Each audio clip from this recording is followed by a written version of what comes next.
عروج و زوال کے جتنے قصے ہمیں سنائے ہیں، جو بڑی بڑی قومیں تباہ ہوئیں، وہ غربت کی وجہ سے نہیں ہوئیں، ٹیکنالوجی کی کمی کی وجہ سے نہیں ہوئیں، اپنی اخلاقی پستی کی وجہ سے تباہ ہوئیں۔ ألم تر كيف فعل ربك بعاد إرم ذات العماد التي لم يخلق مثلها في البلاد، یہ ایک قوم، وثمود الذين جابوا الصخر بالواد، یہ ایک دوسری قوم، وفرعون ذي الأوتاد، ایک تیسری قوم۔ اللہ تعالیٰ کہہ رہے ذرا دھیان سے میری بات بھی سنو اور غور بھی کرو کہ تمہارے رب نے قوم عاد کے ساتھ کیا کیا، جن جیسا تیرے اللہ نے بنایا ہی نہیں تھا۔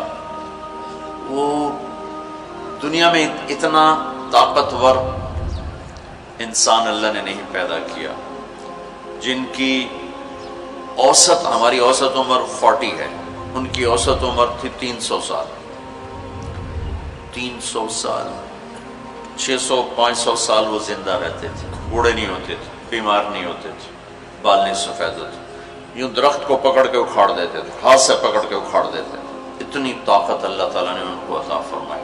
اللہ تعالیٰ فرماتے ہیں یہ کیوں ہلاک ہو گئے؟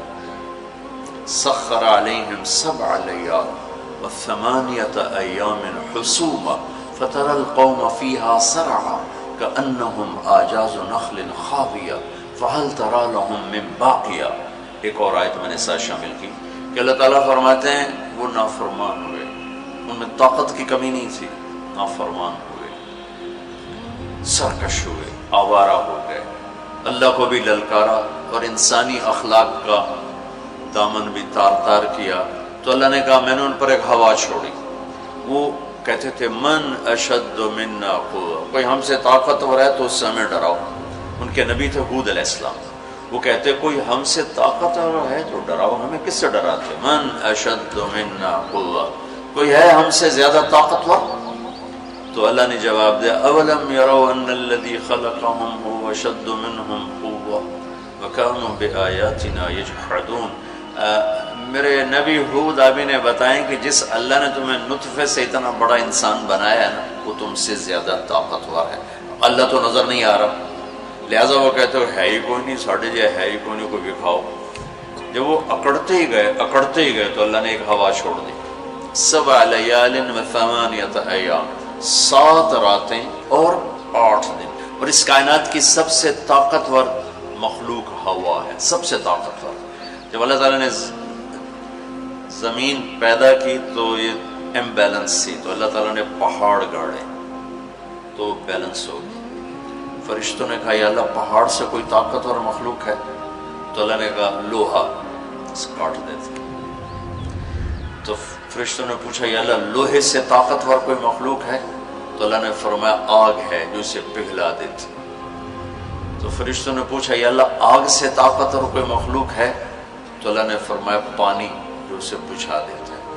فرشتوں نے پوچھا یا اللہ پانی سے طاقتور کوئی مخلوق ہے؟ تو اللہ نے فرمایا ہوا ہے جو اسے بخارات بنا کے اڑا دیتی۔ تو ہوا اس کائنات کی اللہ نے سب سے طاقتور مخلوق بتائی ہے۔ اب عجب بات بتاؤں، فرشتوں نے پوچھا یا اللہ ہوا سے بھی طاقتور کوئی چیز ہے؟ آپ حیران ہوں گے سن کے اپنے نبی کی بات۔ تو یا اللہ ہوا سے بھی طاقتور کوئی مخلوق ہے؟ اس کائنات میں ہوا سب سے طاقتور چیز۔ اللہ نے کہا میرے بندے کا میرے نام پہ ایسے خرچ کرنا کہ کسی کو پتہ نہ چلے کہ اس نے خرچ کیا، ایسے دے کہ کسی کو پتہ ہی نہ چلے۔ تو اللہ نے کہا کہ یہ میرے بندے کا میرے نام پہ خرچ کرنا یہ اتنا طاقتور عمل ہے کہ ہوا بھی اس کے آگے جھک جاتی ہے، چونکہ یہ عمل میرے غصے کو بجھا دیتا، میرے غصے کو ٹھنڈا کر دیتا۔ اللہ کے غصے کو ٹھنڈا کرنے والی چیز اللہ کے نام پہ خرچ کرنا۔ مسلمان کنجوس نہیں ہوتا، بخیل نہیں ہوتا۔ تم لوگ کمال سمجھتے دوسرے کی جیب سے کھانا، کیونکہ ہم اس دور سے گزرے، دوسرے کی جیب سے کھانا، اور اللہ تعالیٰ کمال دیکھتا ہے کہ اپنی جیب سے کھلا، خود بھوکا رہ کے اوروں کو کھلا۔ ایک دفعہ شیطان ملا کسی عابد کو،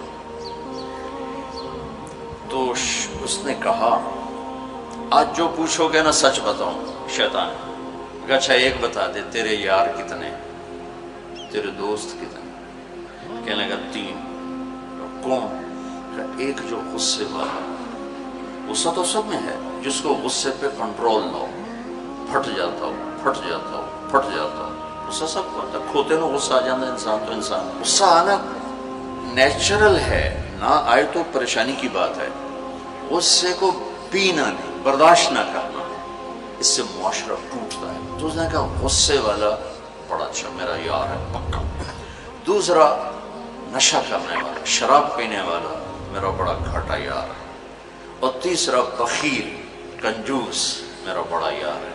اور اگلی عجیب بات بتاؤں کہ اگر بدقسمتی سے یہ تینوں باتیں کسی میں اکٹھی ہو جائیں کہ وہ کمبخت غصہ بھی میں بھی پھٹتا ہو، شراب بھی پیتا ہو، بخیل بھی ہو، شیطان اس کا مرید ہوتا ہے اور وہ پیر ہوتا ہے، وہ ایسی خطرناک بلا بن جاتا ہے۔ مسلمان کا صدقہ عادت ڈالو بچوں، خرچ کرنے کی عادت ڈالو، سخی کا کبھی ہاتھ تنگ نہیں ہوگا، اللہ اس کو اپنے خزانوں سے دیکھا۔ لیکن آج کل ماں باپ سکھاتے ہیں گنجائش کرو گنجائش کرو، جمع کرو، کجیاں میں پیسے ڈالو، اور تم اللہ کے نام پہ لگانا سیکھو، اللہ تمہیں وہاں سے دے گا جہاں سے وہم و گمان بھی نہیں۔ انفق ولا تخش من ذی العرش اقلالا، خرچ کر اور عرش والے سے تنگی کا ڈر نہ کر۔ اس مراد فضول خرچی نہیں، اللہ کے بندوں پہ خرچ کرنا، ضرورت مندوں پہ خرچ کرنا۔ تو اللہ کے نام پہ صدقہ اس کائنات کی سب سے طاقتور چیز، جو کہ ہوا کو بھی سے اوپر اللہ نے بیان کیا، اور اللہ نے کہا یہ تیرے رب کے غصے کو بجھا ٹھنڈا کر دیتی۔ اللہ نے ہوا چھوڑی اور اس قوم کو تہس نہس کر دیا۔ ان کے قد ہوتے تھے 50 فٹ 60 فٹ 40 فٹ کے قد ہوتے تھے، تو ہوا نے ان کو ایسے اٹھایا، بگولا چلتا رہا ایسے ہی، تو آپس میں ان کے سر ٹکراتے تھے، ٹھا ٹھا ٹھا ٹھا ٹھا ٹھا، یہاں تک ان کی کھوپڑیاں پھٹ گئیں، ان کے دماغ نکل گئے، پھر اللہ نے پٹک کے زمین پر مارا، دھڑ الگ ہو گئے، سر الگ ہو گئے۔ اس کے پیچھے تباہی کی وجہ نہ پیسے کی کمی نہ ٹیکنالوجی کی کمی اس دور کی۔ وَثَمُودَ الَّذِينَ جَابُوا الصَّخْرَ بِالْوَادِ، پھر اللہ نے کہا ایک اور قوم آئی جنہیں پتہ چلا کہ ہود علیہ السلام کی قوم پر ہوا چلی تھی، لہٰذا ہم کیا کریں گے، پہاڑوں میں گھر بنائیں گے۔ تو وہ سعودی عرب میں وہ علاقہ میں نے دیکھا ہے جہاں انہوں نے پہاڑ کھود کے گھر بنائے، پہاڑ کھود کے اندر پورا پہاڑ کھودا ہوا، بیچ میں گھر، وہاں کہ یہاں تو ہوا آ نہیں سکتی، ہوا پہاڑ کو کہاں سے اٹھائی، لہٰذا وہ مستی میں آ گئی۔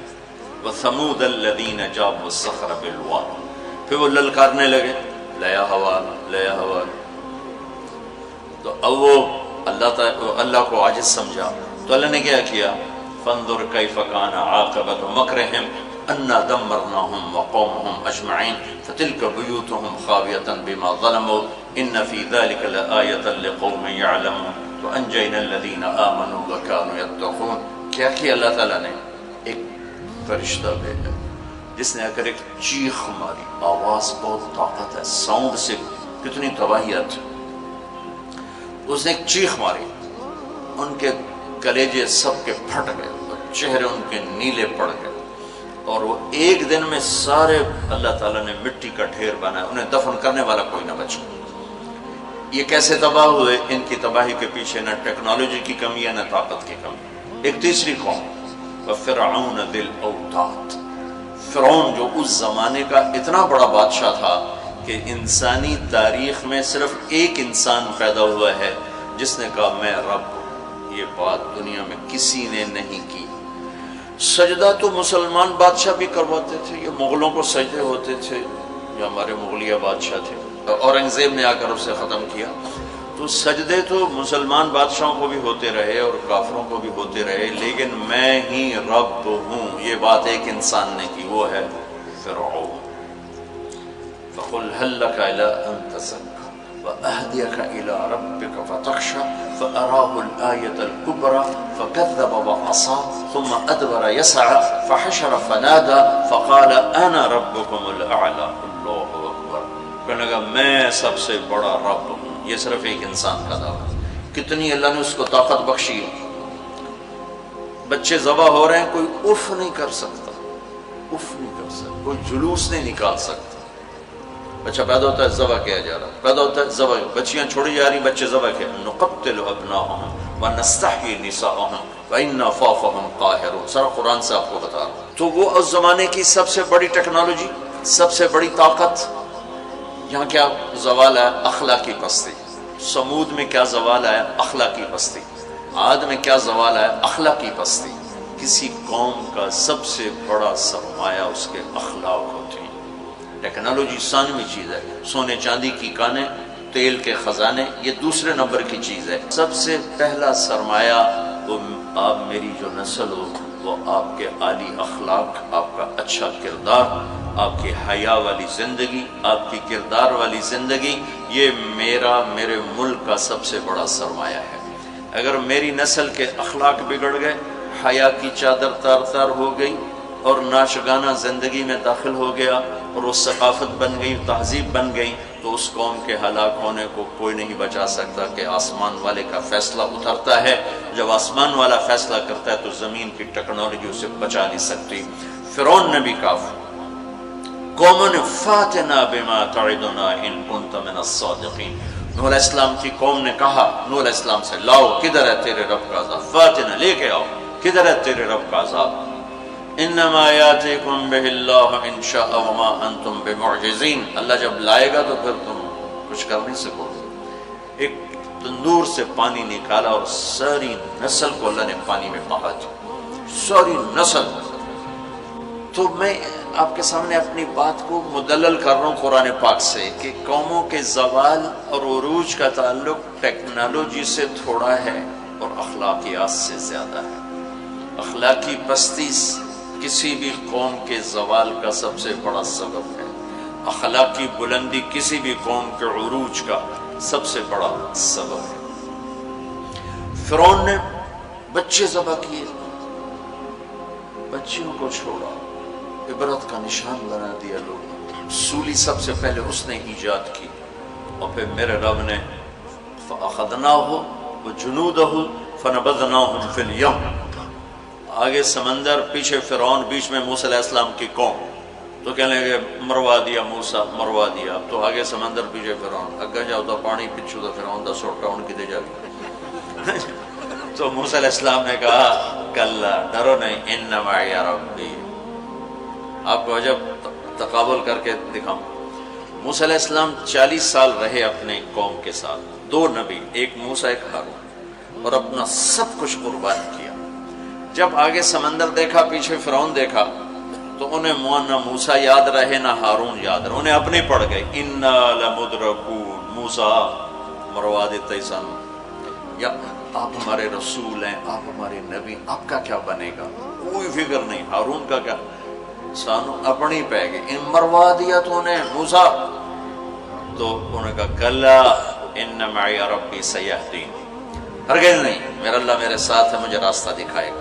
لیکن کلا میں ایک اشارہ ہے کہ پھر تمہیں مرنا ہی چاہیے، یا تمہیں فرعون مارے یا تمہیں پانی مارے، لیکن چونکہ میرا اللہ میرے ساتھ ہے تو انشاءاللہ مجھے راستہ ملے گا، تمہیں بھی مل جائے گا، میری تو فیل تمہیں بھی مل جائے گا۔ تو جب وہ بالکل قریب آ گیا تو اللہ نے کہا فضرب بعصاک البحر، لاٹھی مار۔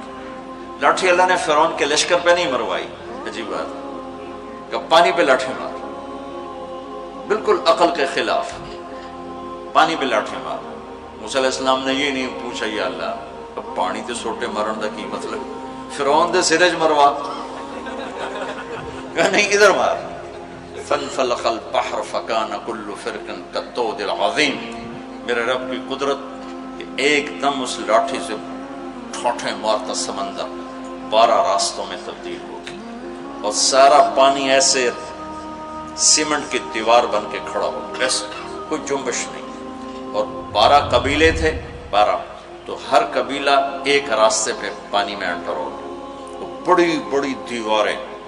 اب ان کو پریشانی شروع ہو گئی کہ پتہ نہیں نال دینا کی حال ہے، تو اللہ تعالیٰ نے پانی کو ٹرانسپیرنٹ کر دیا، یا پہلے ہوتا ہے لیکن نظر نہیں آتا نا، تھک ہو، تو اللہ تعالیٰ نے دکھانا شروع کر دیا، وہ جا رہا ہے، وہ جا رہا ہے، وہ جا رہا ہے، سب جا رہے ہیں، جا رہے ہیں، جا رہے ہیں، سب پار نکل گیا۔ تو فرعون کنارے پر آ گیا، انٹر ہوا، اس کے ساتھ اس کا لشکر انٹر ہوا، تو اللہ نے پانی کو حکم دیا تو پانی دوبارہ حرکت میں آیا اور سارا لشکر اس کے اندر ڈوبا، غرق ہوا۔ کہنے لگے ہمیں اعتبار نہیں، دکھاؤ واقعی مر گیا ہے۔ کہنے لگے پانی کی موج نے اٹھایا اور باہر پھینک دیا۔ موت کو دیکھ کے نبی بھول گیا 40 سال جنہوں نے محنت کی۔ دیکھو ہمارے نبی ہجرت کے لیے گھر سے نکلے جمعہ کی رات 27 صفر، نبوت کا 14واں سال اور جمعہ کی رات تھی۔ تو ابو بکر رضی اللہ تعالیٰ عنہ نے عرض کی یا رسول اللہ میں نے ایک غار ڈھونڈا ہوا ہے، وہاں چل کے چھپتے ہیں، پھر جب ہماری طلب کوئی مدھم ہو جائے گی پھر ہم نکلیں گے۔ چلو اب کبھی آگے چلیں کبھی پیچھے، کبھی ہمارے نبی کے آگے ہوں کبھی پیچھے ہوں، کبھی آگے ہوں کبھی پیچھے۔ تو آپ نے فرمایا کہ ابو بکر یہ کیا کرو، کبھی آگے کبھی پیچھے، کبھی آگے کبھی پیچھے۔ تو کہنے لگے یا رسول اللہ اخاف الرصد فامشی امامک واخاف الطلب فامشی خلفک۔ یا رسول اللہ جب مجھے یہ خیال آتا ہے کہ آگے کوئی دشمن چھپا ہوا وار نہ کر دے تو میں آگے چلتا ہوں کہ وار میرے اوپر پڑے آپ پہ نہ پڑے، اور جب مجھے خیال آتا ہے کہ پیچھے سے آ کے حملہ نہ کر دے تو میں بھاگ کے پیچھے ہو جاتا ہوں کہ اگر کوئی وار کرے تو میرے اوپر آئے آپ پر نہ آئے۔ انا لمدرکون، ابو بکر کا عمل اور بنی اسرائیل کا عمل آپ فرق دیکھ رہے ہو۔ اگلے دن اچھا ہمارے نبی پنجوں پہ چل رہے تھے، پنجوں پہ، پورا پاؤں نہیں، کہ اس زمانے میں کھوجی، جب تک کچی سڑکیں تھی یہ علم تھا، خود ہمارے گاؤں میں کھوجی تھے، کچی سڑکوں پہ پاؤں کے نشان پر چلتے چلتے سینکڑوں میل چلے جاتے تھے۔ ہمارے دادا کے اونٹ چوری ہوئے ڈیرہ غازی خان، چوری ہونا کوئی بڑی بات نہیں تھی، بےزتی سمجھی جاتی تھی اس زمانے میں، فلانے سردار دی چوری ہو گئی۔ تو وہ کھوجی کو لے کر چلے، میاں چنو کے پاس ہمارا گاؤں ہے، وہاں سے چلتے چلتے ڈیرہ غازی خان سے چوٹی پہنچے، پاؤں کا نشان دیکھتے دیکھتے، اور وہاں سے اپنے اونٹ لے کر واپس آئے۔ تو میرے نبی پنجوں پر چل رہے تھے کہ قدم کا نشان نہ پڑے، لہذا جب آپ پہاڑ کے قریب پہنچے، وہ یوں سیدھا پہاڑ ہے بالکل قارس اور ایسے، جب آپ چڑھنے لگے تو انگلیاں اتنی درد کرنے لگیں کہ آپ سے چڑھا نہیں گیا۔ تو ابو بکر رضی اللہ تعالیٰ عنہ نے آپ کو کمر پہ بٹھایا اور کمر پہ بٹھا کے اس پہاڑ کو اوپر لے کر کے، کبھی اللہ آپ کو لے جائے تو آپ دیکھنا کتنا وہ اوکھا پہاڑ ہے جس پر ابو بکر اوپر لے کر گئے۔ پھر آپ کو باہر بٹھایا، کہا اب باہر بیٹھیں، خود اندر تشریف لے گئے۔ اندھیرا تھا تو ٹٹول کے سوراخ بند کرنے شروع کیے، روڑے پتھر اس سے۔ اب سوراخ باقی تھے اور روڑے ختم ہو گئے، تو اپنی پگڑی اتاری اور اس کو پھاڑ کے سوراخ بند کیے۔ پھر بھی سوراخ باقی تھے تو کرتا اتارا اور اس کو پھاڑ کے سوراخ بند کیے۔ پھر ایک سوراخ باقی رہ گیا، وہ جس میں سانپ تھا، اس کے اوپر اپنی ایڑی کو رکھ دی۔ پھر عرض کی یا رسول اللہ آپ تشریف لائیں۔ آپ کو اندھیرے میں پتہ نہیں چلا کہ ابو بکر کے نہ پگڑی ہے اور نہ کرتا ہے۔ جب تھوڑی روشنی ہوئی، صبح صادق ہوئی، روشنی ہوئی تو دیکھا ابو بکر کے نہ کرتا نہ پگڑی۔ تو آپ نے کہا ابو بکر تیرا کرتا تیری پگڑی؟ کہ یا رسول اللہ آپ یہ دیکھ رہے ہیں یہ سارے سوراخ تھے، مجھے خیال ہوا کوئی چیز آپ کو تکلیف نہ پہنچائے تو میں نے یہ سارے بند کر دیے۔ تو اس پر ایک دم میرے نبی کی آنکھیں بھر آئیں اور اب بے ساختہ روئے اور ہاتھ اٹھا کر رکھا، یا اللہ میں ابو بکر سے راضی ہوں، تو بھی اس سے راضی ہو جا اور اسے جنت میں میرا ساتھی بنا دے۔ تو فوراً جبریل آئے اور عرض کی یا رسول اللہ تعالیٰ فرما رہے ہیں کہ ہم ابو بکر سے راضی ہیں، وہ جنت میں آپ کا ساتھی بنانے کی بشارت دیتے ہیں۔ بنو اسرائیل کہہ رہے ہیں مروا دیا، اور ابو بکر کیا کر رہے ہیں آپ کو تقابل کر کے بتا۔ پھر اگلے دن قریش کا کھوجی صرف انگلیوں کو پہچانتا غار سور کی طرف چل پڑا۔ جب وہ چلے تو میرے رب کا غیبی نظام حرکت میں آیا۔ اللہ نے ایک بیل اگائی، وہ کافی کھلی جگہ ہے، بیل اگائی، بیل، اس کے شاخوں کے اندر اللہ نے مکڑیوں کو حکم دیا، انہوں نے جالا بنا دیا، ایک کبوتری نے آ کے انڈے دے دیے۔ کھوجی ٹھیک دروازے پہ لے کے آ گیا، کا پاؤں کا نشان یہاں تک۔ تو اب ابو بکر کے دل پہ کیا گزر رہی تھی وہ قرآن بتاتا ہے۔ بنو اسرائیل کے دل پہ کیا گزری، قرآن نے کہا انہیں اپنی پڑ گئی، اپنے نبی کی بھول گئی۔ لیکن جب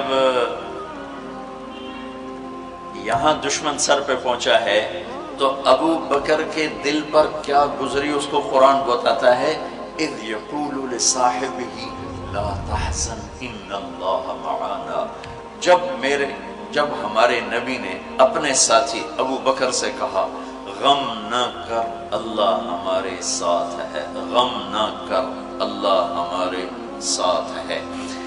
یہ غم کا لفظ ہے، خوف کا لفظ نہیں کہ ڈر نہیں، اللہ ہمارے ساتھ ہے۔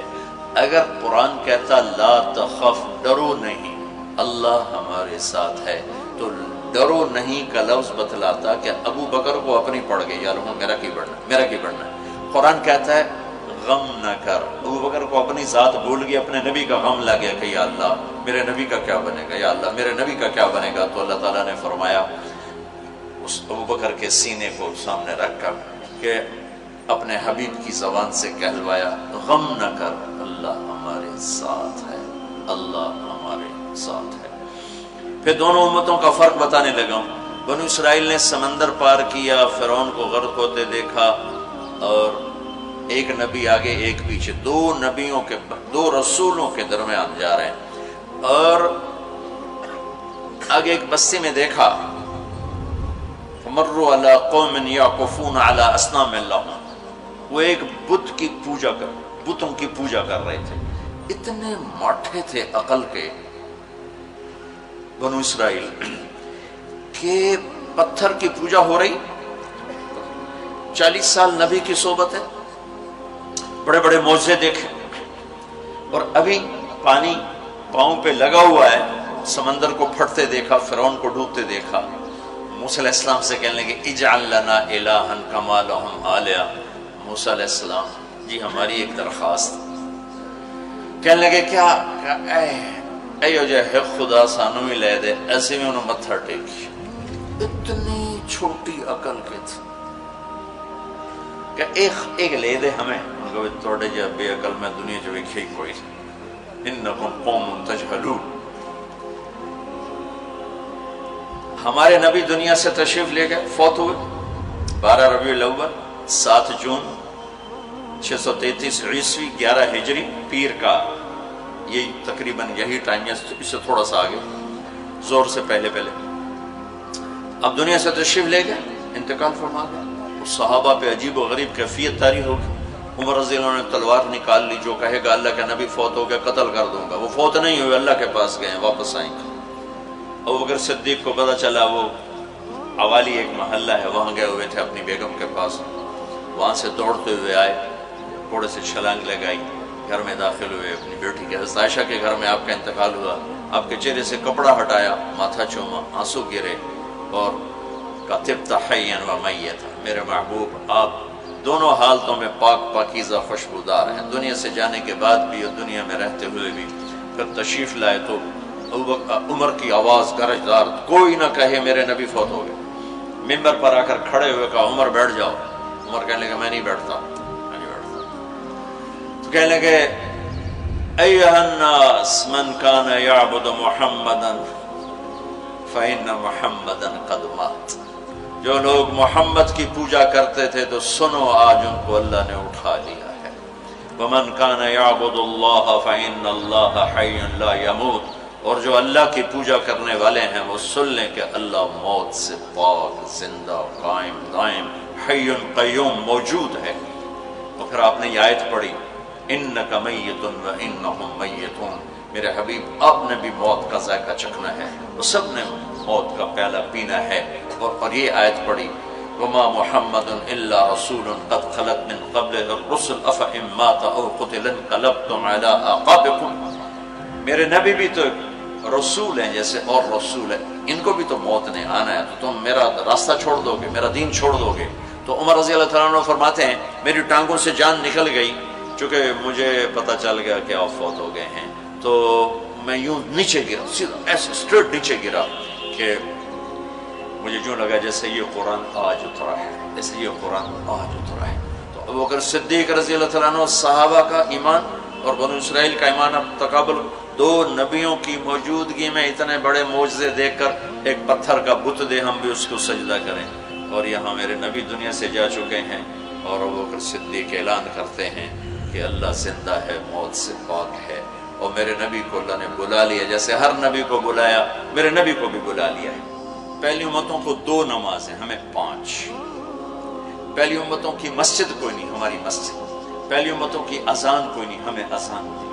اور اذان اتنا بڑا عمل بنا دیا میرے نبی نے کہ آپ نے فرمایا کہ اذان دینے والا قیامت کے دن سب سے اونچے مقام پر کھڑا ہوگا۔ حضرت علی فرمایا کرتے تھے کاش میں اللہ کے نبی سے حسن حسین کے لیے مسجد نبوی کی اذان مانگ لیتا، یہ حضرت علی فرمایا کرتے تھے۔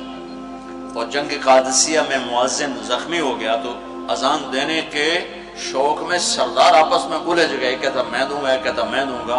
پھر قرہ اندازی ہوئی، جس کا نام نکلا اس نے اذان دی۔ حضرت عمر فرمایا کرتے تھے اگر میں امیر المومنین نہ ہوتا، اگر میں خلیفہ وقت نہ ہوتا تو میں مسجد نبوی کا مؤذن بننا پسند کرتا۔ کسی کو اذان نہیں ملی، ہمیں اذان۔ پہلا مؤذن بلال بنا، پہلے مؤذن اللہ نے بلال کو یہ عزت عطا فرمائی۔ دنیا میں یہ ہے اور آخرت میں یہ ہے کہ میرے نبی نے فرمایا کہ جب جنت میں جانے کا وقت آئے گا تو جنت کی میرے لیے سواری لائی جائے گی، میں اس سواری پہ بیٹھوں گا تو اس کی جو وہ رسی ہوگی وہ ایسے نیچے گر جائے گی، نیچے گرے گی۔ اس رسی کے یعنی اس کی جو لگام ہوتی ہے وہ نیچے گرنے کا مطلب ہے یہ ایسے نیچے گر گئی۔ اب نیچے گرنے کا مطلب ہے کہ اس کی ڈرائیونگ میرے نبی نے نہیں کرنی، کوئی آنے والا ہے، کوئی ڈرائیور آنے والا ہے جو رسی پکڑ کے چلے گا، کوئی کوچوان آنے والا ہے جو اس کو پکڑ کے چلے گا۔ رسی کا گرنا ایک انڈیکیشن ہے کہ کوئی نصیب والا اب آئے گا۔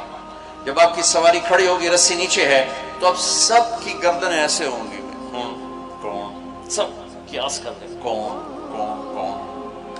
اللہ کی طرف سے اعلان ہوگا بلال کو بلایا جائے، بلال۔ تو بلال آپ کی سواری کی لگام پکڑیں گے، اور آپ نے فرمایا کہ سب سے پہلے میں جنت میں جاؤں گا، وہ بلال میرے ساتھ ہوگا، میری سواری کی لگام پکڑ ہو جائے گا۔ تو ہمیں اذان ملی، کسی امت کو اذان نہیں ملی۔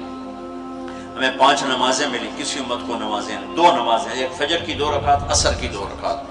باجماعت نہیں، ان کو اپنی کتاب یاد نہیں، ہمیں قرآن یاد ہے۔ میرے مدرسے میں ایک بچہ اب ماشاءاللہ امریکہ میں وہ پڑھا رہا ہے، اس نے 30 دن میں قرآن یاد کیا۔ صبح یاد کرتا تھا، شام کو تراویح میں سناتا تھا۔ میرے مدرسے کا بچہ صبح بیٹھ کے مغرب تک پورا سپارہ یاد کر کے اور عشاء کو تراویح میں سنا دیتا تھا۔ اللہ نے میں ایسا قرآن دے دیا کہ 1 مہینے میں بھی یاد ہو جاتا ہے۔ 3 دن میں بھی ایک بزرگ نے یاد کیا، 3 دن میں قرآن یاد کیا۔ اللہ نے ہمیں قرآن کی دولت عطا فرمائی، پڑھنے کے لیے 5 نمازیں عطا فرمائی، تہجد کی نماز عطا فرمائی، اوابین کی نماز دی، اشراق کی نماز دی، چاشت کی نماز دی۔ نماز کے کتنے دروازے کھول دی۔ اور میرے نبی کی آخری نصیحت تھی میری امت نماز نہ چھوڑنا، نماز نہ چھوڑنا۔